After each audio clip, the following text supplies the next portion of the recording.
All right, men's 100-meter dash at the Paris Olympic Games. This is the culmination of the entire season. The national championships, the diamond leagues, the one-off races, right? All these races have been culminating in this one moment. USA versus Jamaica. This is going to be where it's all going down. And I'm of course going to give you my predictions, my top 3 and really my top 9 predictions. You could skip forward if you'd like to just see them. But I want to talk about some of the main players and really talk about their implications on if they get a gold, a silver, a bronze, or if they just don't even get on the podium at all. Check out the previous videos I've done talking about the overall landscape of the men's 100-meter dash. This is just going to be implications, and then I'm going to give you my top 3 at the end. So let's dive into it. This part is not in order, but Kashane Thompson first up.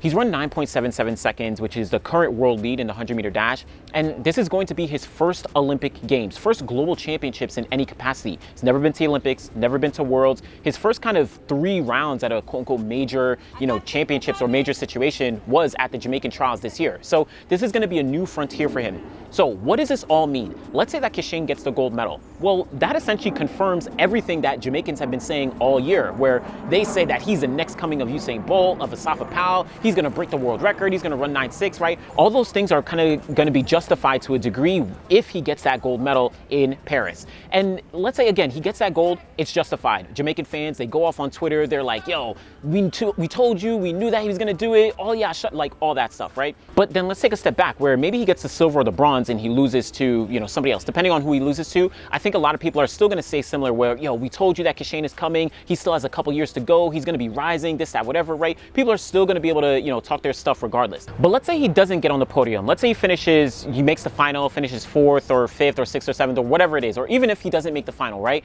I think people are still going to give him a lot of grace. People will probably say, oh, this is his first global championships, first time at the Olympics, and he made the final. He was able to compete with the best. I think people will allow him to still have some time to grow because Kashane Thompson is still extremely young. He's able to pop off those 9.7s and those 9.8s, but he still has a lot of years to go. So it's almost like a win-win situation for Kashane Thompson. Now, if he doesn't get on the podium, then on the other side, people are going to kind of be saying, oh, Jamaican fans, y'all were going too hard. Y'all were like, hyping him up. He didn't deliver, et cetera, right? And I think for Jamaican fans, it might be a little tough in the moment, right? People are going to say, damn, Kashane couldn't do it, this, whatever. But again, in the long term, I think it'll still work out because he's still young. So there's a lot of different scenarios that might play out specifically for Kashane Thompson. Get that gold medal justifies everything Jamaicans have been saying. Same thing with like silver or bronze, maybe not as much, but still he's good, he's young, he's rising. Same thing if he doesn't get on the podium. His first Olympic Games, first World Championships. He's here competing with the best. He's going to be one of the best in the future. So that's Kashane Thompson. But let's talk about the other Jamaican. We have Oblique Seville. Hold up. Before we get to the rest of the video, y'all know that I'm going to be on the ground holding it down with the Citius Mag team in Paris. And we've got all the coverage that you need for track and field from August 1st all the way to August 11th. We've got daily recaps, podcasts, interviews, newsletters, constant updates on social, all powered by ASICS. And you don't want to miss any of it. So go in the description. I've got all the links you need to stay up to date with everything that the Citius Mag team has. So let's get back to the video, y'all. Now, Oblique Seville, he's been here a couple times, at least on the global stage, where he's been to the Tokyo Olympics, got to the semifinal there, World Championships in 2022, got 4th place there, World Championships in 2023, got 4th place there. So now he's coming to a second Olympic Games, and I think this is a big moment for him. His personal best he ran this year, 9.82 seconds. I feel like there's a lot of pressure and from various different, mediums coming towards Oblique Seville. Now, let's say he gets the gold medal, justifies all the work that he's been putting in. He's been consistent, he's been working hard, he's been kind of on the rise over the past couple years, got 4th place a bunch of times. Now his time is finally here. Same thing if he gets silver or bronze. I think it's the same situation because he's gotten 4th so many times at the past 2 World Championships. If he gets on the podium in any capacity, that will be like, yo, we're good. Oblique finally did it. He made it, all that. But let's say he gets 4th place again. That will be tough. That one will be tough. I don't think like, let's say outside media, outside of Jamaica, people will probably say like, oh, Oblique, he can't do it. He can't handle pressure, whatever. But then in Jamaica, I think that some people might say, damn, Oblique, you couldn't do it again. Like 4th place again. Come on, man. You know what I'm saying? Like he's been getting 4th place back-to-back times that another 4th place would be like, yo, can you really do it? But it's weird to say, but I think that if Oblique finished lower than 4th place, that actually might end up in a better situation or kind of a better outcome overall than if he actually finished in 4th place. Because he's been finishing 4th so many times, if he was to finish like 7th place hypothetically, then I think it'd be a little bit easier than if he got 4th place. And another thing, this is kind of going to be tricky, if he finishes below Kashane, then that would also be kind of a wake-up call. And if he finishes below, like Kashane gets on the podium and Oblique finishes, off the podium, that's going to be a little bit of like, hold up. Kashane just popped up out of quote-unquote out of nowhere, and he got on the podium, but Oblique's been here and he wasn't able to. That's going to be a little bit of a hit. I do think Oblique is in a very good position, so we'll talk about that at the end. But again, if he gets a gold, silver, or bronze, I think that justifies the work that he's been putting in over the past couple years, and finally says that, okay, I'm here to be able to compete with the best. If he doesn't get on the podium, specifically if he gets 4th, that's going to be like, man, can he actually do it? Is this just a 4th place guy? That's Oblique Seville. Now, next guy is Noah Lyles. Noah Lyles from the United States. Of course, he is the most outgoing, the most talkative, the most polarizing to a degree where a lot of people love him, a lot of people hate him, and he talks, right? He talks. You can discuss all that controversy. I'm not here for it, but he talks. And I don't know, whether it's good or not, it's up to you. But the thing about Noah Lyles is there's some mixed pressure here where because he's been talking a lot, this means that he probably needs to get gold. I don't want to say needs to get gold, but there's a lot of pressure to say, yo, you've been saying like Jamaicans, I'm going to beat the Jamaicans, right? When he lost to Oblique Seville all the way out in Kingston, he said that, oh, thanks for that little scratch, but I'm going to thank you when I get the gold medal in Paris, right? Or even with Kashane Thompson, right? I asked him, yo, what do you think of Kashane running 9.82? And he's like, oh, let's hope he stays healthy. All those kind of things feed into the narrative of Noah Lyles needs to make sure that he beats the Jamaicans or at least gets that gold medal. He's been talking it up really heavy, coming off the World Championship title in Budapest. So there's a lot of pressure there, at least externally. Let's say he gets the gold. That's going to be a kind of like, yo, I told you so moment for a lot of the Americans. And it's going to shut a lot of Jamaicans down, right? If he does get that gold medal, because everyone's been saying he's not going to get on the podium, or at least a lot of Jamaicans and maybe some other people. He's not going to get on the podium. He's not going to be able to do it. If he gets that gold, it's going to kind of justify it. Now, let's say he gets silver or bronze. This is going to be a little bit mixed where I think on the surface, for the most part, it will be a good result because he was able to get on the Olympic podium in the men's 100-meter dash. Yes, he was the gold medalist last year, so people might say, oh, you couldn't get the gold again, but he was able to get on the podium.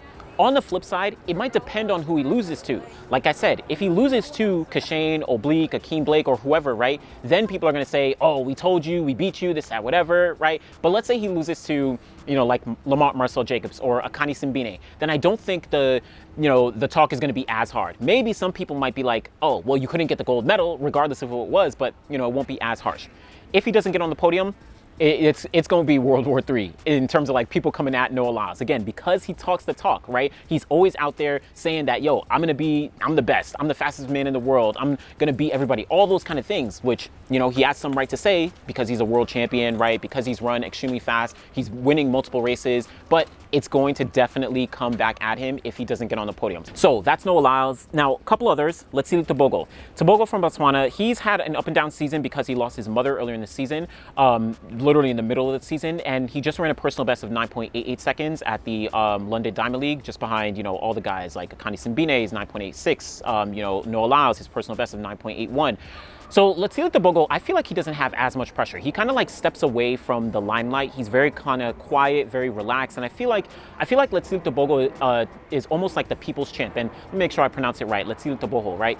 I feel like he's almost like the people's champ, where he wasn't included in sprint. He didn't even get mentioned in sprint, and people were like, yo, why didn't y'all mention Letziuk, et cetera, et cetera. And he's very quiet, he's reserved. He got the silver medal last year at the World Championships in the 100-meter dash. If he gets the gold medal, that will kind of justify all the hype that he had early on in the season. If he gets on the podium again, either silver or bronze, I think he's still in a good position to be received very well, because he's not running like these 9.7s or even the 9.8 lows. He very well could, and I think he has the potential too, but he's not kind of like in the mix of the USA versus Jamaica. So regardless of what happens, I think he's in a good position regardless. But let's say he doesn't get on the podium. That might be a little trickier where, again, at the top of the year, remember all the hype that Letsili had entering the season, coming off the world record in the 300, his 200-meter best, his 400-meter best, all those kind of things. If he doesn't get on the podium, it might be like, damn, man, you didn't perform as well as we might have expected. But I don't think it will be as harsh, because his personal best is not 9.8 low. He's not at 9.8, 9.7s, right? He's not the most boisterous guy. He's not online talking and all that. So I don't think the pressure is going to be too much on Letsili. So mixed results when we're talking about him getting on the podium or not. Another one, Kenny B. Kenny B made his first Olympic team, his first 100-meter team to a global championships just this year. And I don't think he has as much pressure, right? If he gets on the podium, he can win a gold medal. He can get silver, he can get bronze. Personal best of 9.87 seconds, so he's in the mix. But I don't think there's as much pressure, which might make it a little dangerous because he can just kind of pop up and show, right? But he can kind of just pop up and get on the podium and be like, yo, I told y'all so. He's been talking a little bit more, right? Saying that, yo, I'm gonna be able to get on the podium. I'm coming home with some medals. I feel like I can win gold in both the 100 and the 200. But I don't think there's much pressure from the outside looking in, which gives him a good position as we go towards the Olympic Games because he can just really kind of surprise people. So Kenny B, whether he gets on the podium or not, I think is in a very, very good spot to really kind of surprise people. A similar situation for Fred Kerley. Maybe Fred Kerley has a little bit more pressure where he has a personal best of 9.76 and he ran 9.7, I think, 3 times all the way back in 2022. This year, he's really stepped things back up, 9.88 seconds. And there was maybe, I don't know if pressure is the right word, but there's been kind of like questions, and I fed into that as well, kind of questions around, you know, what he was going to be able to do as we look forward to the season. Could he make the Olympic team for the United States, right? He eventually did do it, but he hadn't run well, quote unquote, he hasn't run generally well throughout the season.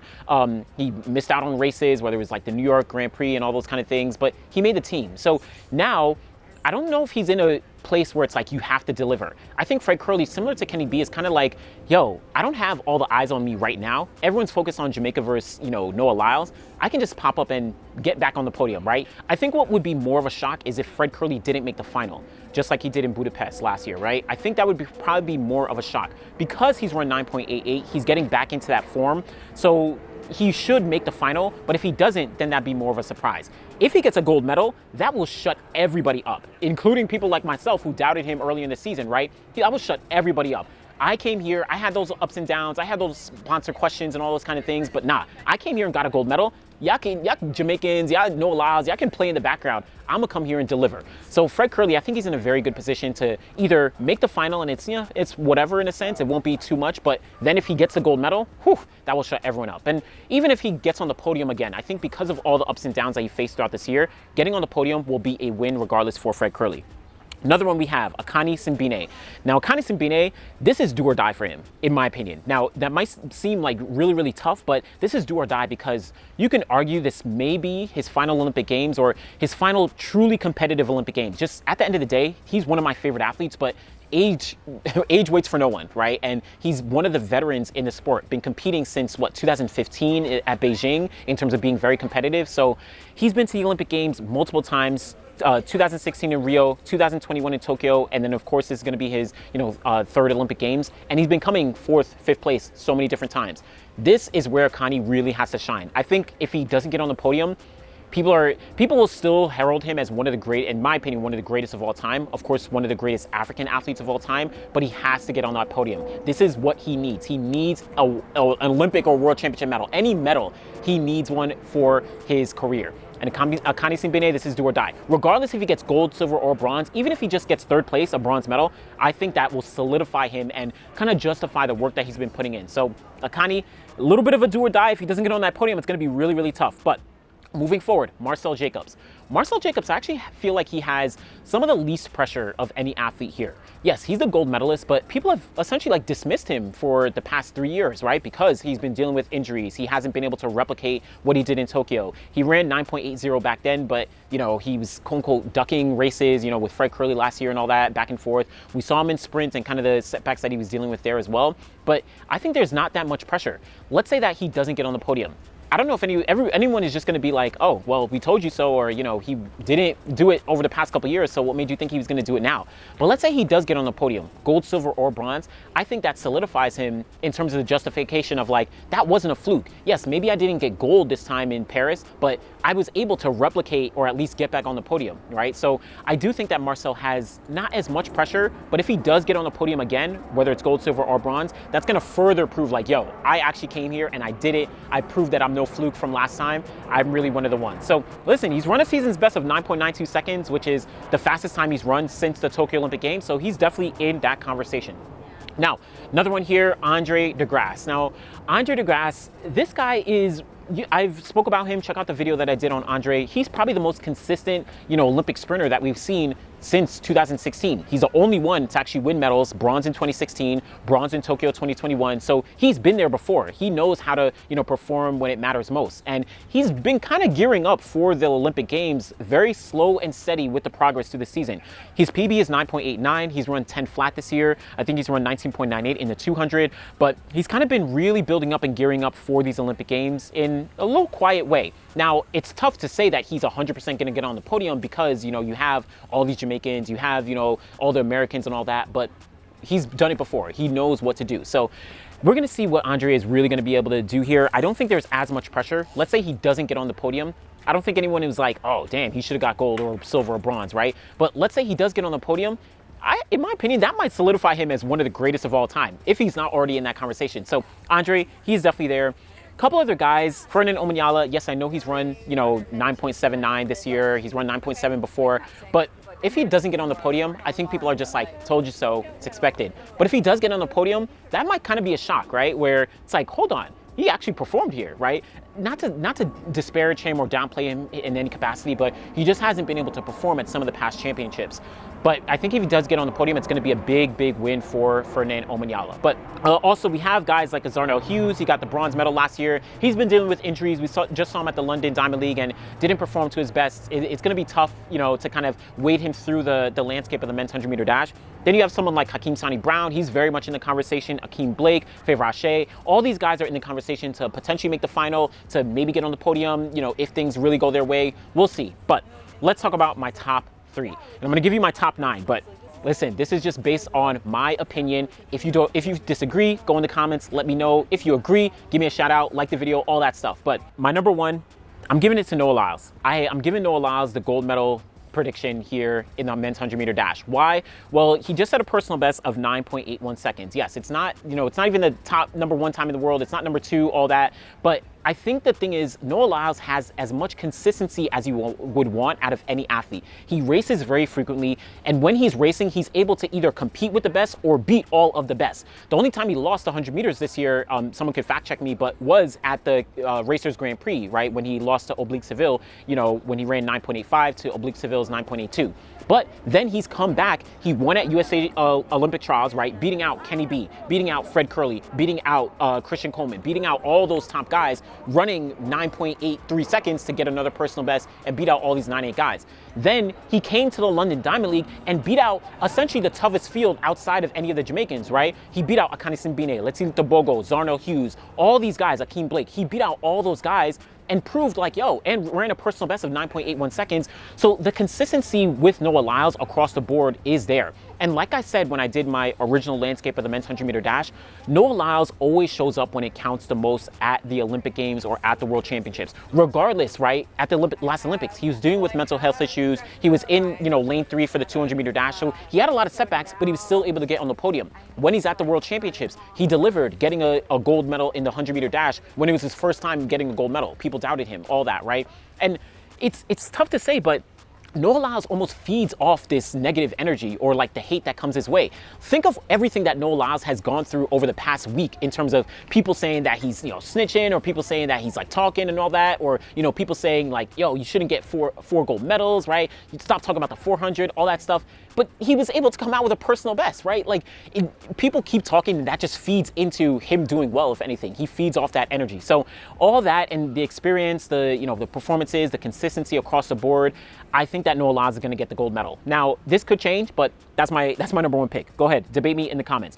Number 2, I have Kashane Thompson. Now, this is actually a little bit tough for me. I've spoken about how I do really favor experience here, but I think that Kashane Thompson with his 9.77 personal best, then he followed it up with a very comfortable 9.91 in Hungary. I think that solidified it for me that Kashane Thompson is here to stay, and he's going to be one to get on the podium. He's going to be one to compete for a very, very long time. I'm not with all the predictions yet where it's like 9.6 seconds or, world record. I'm not there yet, right? But I do think he is, out of all the 100-meter dash sprinters right now, he is the most talented and he has the highest ceiling. Still very young, gonna have a very long career. But the only really edge I give to Noah Lyles over Kashane Thompson is that Kashane Thompson just doesn't have the experience yet. It's almost like a hypothetical that I'm playing right now to say, he's definitely going to get the gold medal because he's going to beat out everyone. Yes, it's possible, right? Shelly-Ann Fraser-Pryce in 2008, her first Olympic Games, and she got the gold medal in an extremely fast time.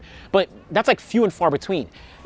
even Usain Bolt, he competed at multiple global championships prior to actually getting to the Olympic Games in 2008 and, dominating and win the gold medal. It's very few and far between that we see a once-in-a-generation athlete to just come out of nowhere and get a gold medal for the first time. Now, I'm not saying that it can't happen. It's like razor thin when I'm talking about Noah Lyles versus Kashane Thompson, but I'm giving Kashane Thompson the silver medal for now. I would like to see him surprise me. I'd like to see a 9.6 or something like that, but I'm giving him the silver medal for now. And then third place, I'm giving to Oblique Seville. I think that this is do or die for Oblique Seville, like I said, and I think that he is not going to let the moment pass him by. I feel like he realizes that, this is my moment. I cannot keep getting fourth places. I can't, end up off the podium, right? Jamaica is never going to let me down. Jamaica is never going to stop talking about it if I don't get on the podium, three times consecutively in a row. And Oblique Seville I feel like he's in the form of his life, right? He, of course, set a personal best, 9.82 seconds this year. He feels like, I don't know, I feel like Oblique Seville is locked in. And with these top three guys, Noah, Kashane, as well as Oblique Seville, I feel like all of them could interchange the gold medal or interchange anything, but I feel like these three are going to be on the podium. And let me also be clear, I really do favor experience. So I originally had Oblique Seville ahead of Kashane Thompson, but again, after Kashane Thompson ran that comfortable 9.91, I did feel like Kashane Thompson was going to take the edge over Oblique Seville. But I do really, really like experience, right? Oblique Seville, he has been through the rounds. He knows how to compete with the best. But I gave Kashane Thompson the edge for the silver. So Noah Lyles, Kashane Thompson, Oblique Seville. This really, I'm going to be honest, this is like completely open. I can see Letsile Tebogo, who I have fourth here. I can see him getting the gold medal. Kenny B, who I have fifth here. I can see him getting the gold medal. Fred Kerley, I have him down in seventh. I can see him getting the gold medal. Like, it's very, very competitive. So I really am not like solidified on these picks, to be honest, but I feel the most confident for the most part talking about Noah Lyles, Kashane Thompson, Oblique Seville. Again, feel free to debate me in the comments. Give me, your criticisms. I know that all of y'all are going to play into things, but let's be clear. All of us have favorites. All of us have preference, right? If you're a Jamaican, you're going to want to see Kashane Thompson win, and you're going to find ways to justify it. If you're an American, you're going to want to see Noah Lyles or Kenny B or Fred Kerley win, right? And you're going to find ways to justify it. There's ways that you can justify every single thing. Marcel Jacobs, I have him finishing 8th place here, but he could win the gold medal as well. He's turning into the form of his life at this moment. So it's really hard to say that one person is 100% going to win the gold medal. If you're definitely saying that, you're lying. I think that you're lying. You just cannot give a clear justification as to why one person is definitely going to win and the other person is definitely not going to win. Some of these people may not even make the final. I've mentioned so many different names, but we only have a couple lanes in the final. You only have 8 or 9 lanes. So I don't know, but those are my predictions. Noah Lyles, Kashane Thompson, Oblique Seville, and then from Letsile, Kenny, Akani, Fred, Marcel, Andre. Let me know what you think. Give me your top 3 predictions for the men's 100-meter dash at the Paris Olympic Games. Do you think that, we're going to see a USA versus Jamaica with Noah, Kashane and Oblique, as well as Fred and Kenny? Or do you think the podium is going to be, non-Jamaicans and non-Americans with like Marcel Jacobs and, Letsile Tebogo and, Andre DeGrasse, whatever? Let me know what you think. Always appreciate y'all. Thanks for watching, y'all.